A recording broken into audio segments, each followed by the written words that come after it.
Friends, मैं संदीप और आप देख रहे हैं एसपीजी गांव से शहर तक। आइए हम दिखाते हैं आज की सबसे बड़ी खबरें। हमें मराठी बोलना नहीं आता तो क्या हुआ? कानफट इथंच बसणार।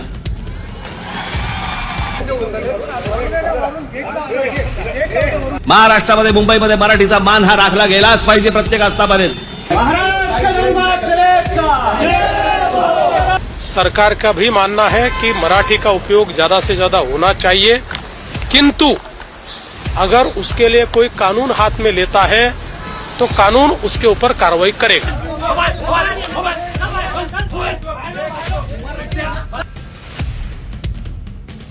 अब परप्रांतियों की पिटाई नहीं करेगी राज ठाकरे की मन से।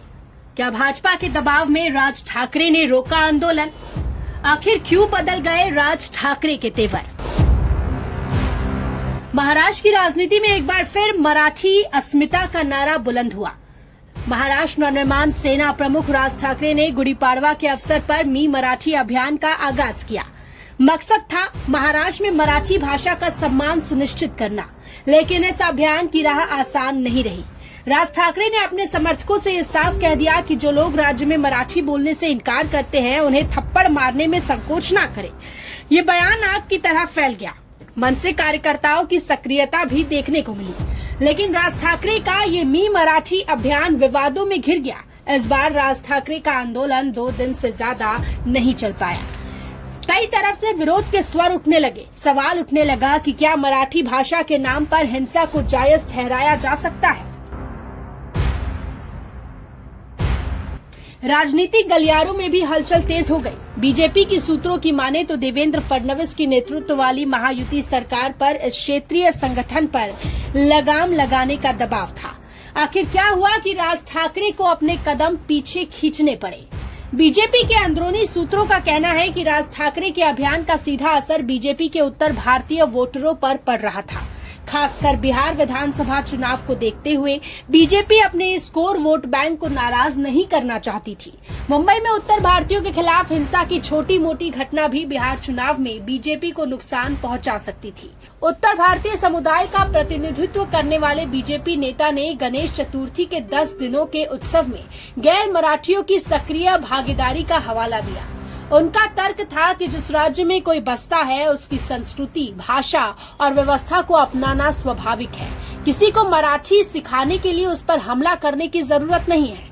आखिरकार राज ठाकरे नरम पड़ गए। उन्होंने अपनी पार्टी के कार्यकर्ताओं से कानून को हाथ में न लेने की अपील की।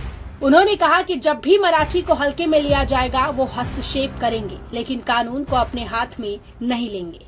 बैंक यूनियनों ने भी देवेंद्र फडणवीस को पत्र लिखकर हमलों पर गंभीर आपत्ति जताई। उन्होंने कहा कि बैंक अधिकारियों को धमकी दी जा रही है और उन पर हमला किया जा रहा है। देवेंद्र फडणवीस ने भी ये साफ कह दिया कि कानून हाथ में लेने वालों को बख्शा नहीं जाएगा। उद्योग जगत ने भी इस हिंसा पर आपत्ति जताई। सरकार को डर था कि मनसे का ये अभियान महाराष्ट्र को $1 ट्रिलियन की अर्थव्यवस्था बनाने के लक्ष्य को खतरे में डाल सकता है।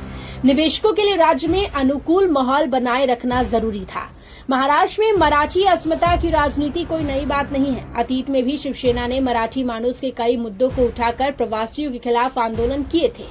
क्या राज ठाकरे ने दबाव में आकर मी मराठी अभियान को वापस ले लिया या ये एक रणनीतिक बदलाव था? महाराष्ट्र की राजनीति में मराठी अस्मिता का मुद्दा हमेशा ज्वलंत रहा है। देखना ये होगा कि आने वाले दिनों में ये मुद्दा किस करवट बैठता है।